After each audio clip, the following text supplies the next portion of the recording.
ఆంధ్రప్రదేశ్లో కూటమి మధ్య మనస్పర్ధలున్నాయని, కూటమి ఇప్పుడు పటాపంచలు కాబోతుందని, ఇప్పుడు కూటమి నేతల మధ్యే సమన్వయం లేదు అంటూ వైసీపీ నాయకులు కొంతమంది ప్రచారం చేస్తున్నటువంటి నేపథ్యంలో అసలు ఆంధ్రప్రదేశ్లో ఏం జరగబోతుందనేది మనం పూర్తి స్థాయిలో విశ్లేషణ చేసుకుందాం. ప్రస్తుతం మనతో పాటు ఉన్నారు ప్రముఖ రాజకీయ విశ్లేషకులు, ప్రముఖ సీనియర్ జర్నలిస్ట్ సిఎస్ రావు గారు. సార్తో మాట్లాడదాం. సార్ నమస్తే. సార్ నమస్తే. నిన్న పిఠాపురం వేదికగా పవన్ కళ్యాణ్ గారు కొన్ని వ్యాఖ్యలు చేయడం జరిగింది. ఆ వ్యాఖ్యల అనంతరం ఆంధ్రప్రదేశ్లో కూటమి మధ్య మనస్పర్ధలు వచ్చాయని, కూటమి నేతల మధ్య సమన్వయ లోపాలు ఉన్నాయని, అసలు కూటమి ఇప్పుడు పటాపంచలు కాబోతుంది అంటూ వైసీపీ నాయకులు కొన్ని వ్యాఖ్యలు చేస్తూ కొన్ని వార్తల్ని ఇప్పుడు సర్క్యులేట్ చేస్తూ ఉన్నారు. ఏంటి సార్, దీన్ని ఎలా చూడాలి? అందుకే వాటికి ఫుల్ స్టాప్ పెట్టేందుకు పిఠాపురాన్ని ఎంచుకున్నారు పవన్ కళ్యాణ్ గారు. పిఠాపురం వెళ్ళారు. పిఠాపురం వెళ్ళి అక్కడ సంక్రాంతి సందర్భంగా ఆయన పెద్ద ఎత్తున సంక్రాంతి సంబరాలు చేయాలనుకున్నారు. వాస్తవంగా దాని ఏర్పాట్లని సమీక్షించుకోవచ్చు అని చెప్పేసి ఒక కార్యక్రమం పెట్టుకున్నారు. కానీ ఆల్ ఆఫ్ సడన్గా తిరుపతిలో తొక్కిసలాట జరిగినటువంటి క్రమంలో ఆ విషాద పరిస్థితుల్లో ఆ సంబరాలని ఆయన జరుపుకునేటువంటి పరిస్థితి లేదు అని చెప్పి చెప్పారు ఆయన. సో నిన్న ఆయన పిఠాపురంలో గోశాలలో అవి ప్రారంభించి ఆయన రాబోయేటువంటి రోజుల్లో ఈ గ్రామీణ ఆర్థిక వ్యవస్థను బలోపేతం చేయడానికి ఇలాంటివన్నీ ఉపయోగపడతాయని చెప్తూ 15 ఏళ్ల పాటు కూటమి ఇలానే ఉంటుంది అని చెప్పాడు ఆయన. మీరు ఎవరు ఏమి ప్రచారం చేసుకున్నా 15 సంవత్సరాల పాటు ఈ కూటమి ఉంటుంది. ఈ కూటమి ఎందుకు ఉంటుంది అని అంటే రాష్ట్ర అభివృద్ధి కోసం ఉంటుంది, రాష్ట్ర ప్రజల కోసం ఉంటుంది అని చెప్పి ఆయన చాలా క్లారిటీగా చెప్పడం జరిగింది. దాన్ని ఉద్దేశించి కూడా ఒక మీడియా పవన్ కళ్యాణ్ గారే అసంతృప్తితో ఉన్నారు కూటమిలో అంటూ ఒక మీడియా దాన్ని ప్రచారం చేయడం జరిగింది. అంటే నేను కూటమిలో 15 సంవత్సరాలు ఉండాలనుకున్నా, కూటమిని 15 సంవత్సరాలు మేము ఉంచాలని అనుకున్నాము, కానీ అధికారులు మాకు సహకరించట్లేదు అంటూ ఆయన అసంతృప్తి వ్యక్తం చేసినట్లుగా, అసలు కూటమిలో కూడా నేతల మధ్య సమన్వయ లోపాలు ఉన్నట్లుగా, వారిద్దరి మధ్య మనస్పర్ధలు వచ్చినట్టుగా రకరకాల వార్తలు క్రియేట్ చేస్తూ ఉన్నారు. ఎందుకు కారణం ఏంటి? ఇప్పుడు ఆ వార్తలు ఎందుకు వచ్చినాయి అంటే తిరుపతి తొక్కిసలాట జరిగినటువంటి సందర్భంగా ఆ తొక్కిసలాట జరిగినటువంటి విషాదాన్ని నిజంగానే తట్టుకోలేకపోయారు పవన్ కళ్యాణ్. కొంచెం రియాక్ట్ అవుతారు ఆయన. ఏదైనా ఇన్సిడెంట్ జరిగినప్పుడు ఆయన కొంచెం మానవీయ కోణం నుంచి స్పందించేటువంటి గుణం ఎక్కువగా ఉంది ఆయనకి. చంద్రబాబు నాయుడు గారు కూడా ఆయన స్థితప్రజ్ఞుడు అని అంటారు అందరూ. ఆయన కూడా కలత చెందాడు. తిరుపతి విషాద సంఘటన, 6 చనిపోవటం, 40 మంది గాయాలు అయినటువంటి సంఘటన మీద ఆయన కూడా కలత చెందాడు, మనస్తాపానికి గురయ్యాడు, కలత చెందాడు, క్షమించమని చెప్పి కూడా కోరాడు. పవన్ కళ్యాణ్ గారు అయితే బాహాటంగా క్షమించండి, తప్పు జరిగిందని చెప్పేసి అన్నారు. అయితే తిరుపతి దేవస్థానానికి సంబంధించిన బోర్డు ఏదైతే ఉందో ఆ బోర్డు ఇవాళకి కూడా మేము తప్పు చేయలేదు, పవన్ కళ్యాణ్ గారు క్షమాపణ చెప్పన్నారు కాబట్టి చెప్తున్నాం అని చెప్పి వాళ్ళు చెప్తున్నారు. అసలు దాని మీద చెప్పారా?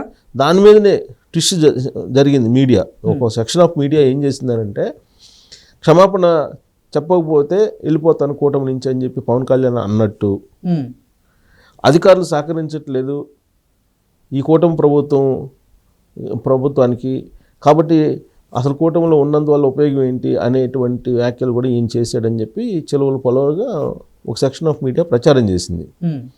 అయితే పవన్ కళ్యాణ్ గారు క్షమాపణ చెప్పాల్సిందే తిరుపతి దేవస్థానం చైర్మన్ అని చెప్పేసి ఆయన ఖచ్చితంగా అడిగారు. డిప్యూటీ సీఎం వీళ్ళందరూ క్షమాపణ చెప్పగలిగింది, మీరెందుకు చెప్పట్లేదు అని చెప్పేసి అడిగారు. అడిగితే ఆయన మామూలుగా ఆయన అన్న మాట ఏంటంటే, క్షమాపణ చెప్పినందువల్ల మనం జరిగినటువంటి నష్టం అయితే మళ్ళీ పూడదు కదా, పూడేటువంటి నష్టం కాదు కదా అది అని చెప్పి క్యాజువల్గా అన్నారు. దాన్ని ఏదో పవన్ కళ్యాణ్ గారు చెప్తే నేను చెప్పాలా క్షమాపణ అని చెప్పి చైర్మన్ అన్నారు అని చెప్పి, తిరుపతి చైర్మన్ అన్నారు అని చెప్పేసి అది ఒక సెక్షన్ ఆఫ్ మీడియాలో బాగా న్యూస్ వచ్చింది. అందుకే దానికి క్లారిటీ ఇస్తూ, దానికి ఒక స్పష్టత ఇస్తూ తిరుపతి దేవస్థానం చైర్మన్నే ఒక వీడియో రిలీజ్ చేశారు. బేషరతుగా మేము క్షమాపణ అడుగుతున్నాం, తప్పు మా వల్ల జరగకపోయినా కానీ మేము క్షమాపణ అడుగుతున్నాం, జరిగిన దానికి బాధపడుతున్నాం అని చెప్పి ఆయన చెప్పారు. క్షమాపణ చెప్పినందువల్ల జరిగిన నష్టం తిరిగి రాదు కదా అని చెప్పి అన్నారు. ఆ తర్వాత క్షమాపణ చెప్పాల్సిందంటే క్షమాపణ చెప్పారు, బేషరతుగా క్షమాపణ చెప్తే ఒక వీడియో కూడా రిలీజ్ చేశారు, ఒక ప్రెస్ నోట్ కూడా రిలీజ్ చేశారు. సో దాంతో అది ఆగిపోయింది. కానీ దీన్ని ఉపయోగించుకొని కొంత సెక్షన్ ఆఫ్ మీడియా ఏం చేసిందంటే కూటమి బద్దలైపోయింది, ఇక కూటమి లేదు, కూటమి నుంచి పవన్ కళ్యాణ్ వెళ్ళిపోతున్నారు, కూటమిలో చీలికలు ఉన్నాయి, చీలికలు వచ్చేసినాయి అని చెప్పి బాగా హోరెత్తించారు. దానికి తెరదించేలాగా పిఠాపురంలో పవన్ కళ్యాణ్ గారు రెస్పాండ్ అయ్యారు. ఏమి రెస్పాండ్ అయ్యారంటే 15 సంవత్సరాల పాటు మీరు ఎన్నెన్నా కానీ 15 సంవత్సరాల పాటు మేము ఉంటాం కూటమిలో, ఒక నిర్ణయం తీసుకున్నాం 15 సంవత్సరాల పాటు కూటమి ఉండాలని.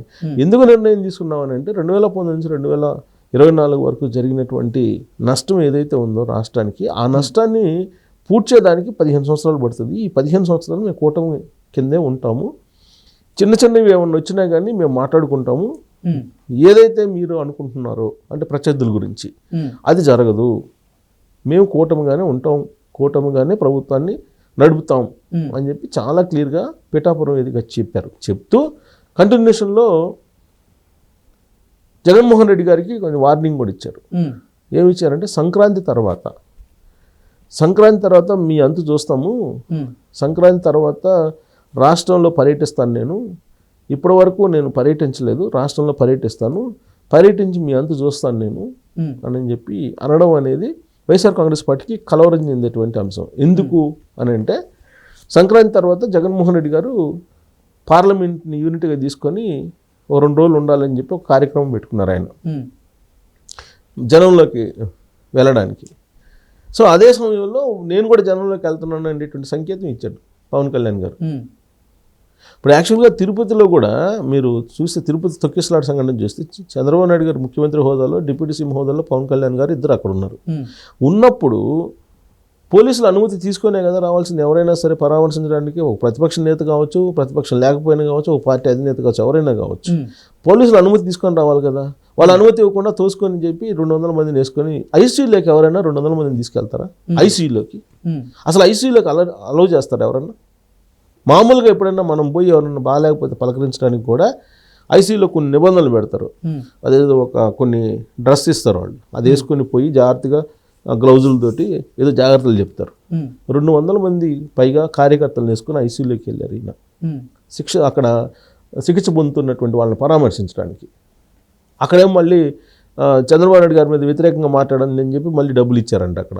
అది ఆల్రెడీ విజువల్స్లో వచ్చింది. దుర్మార్గం కదా అది.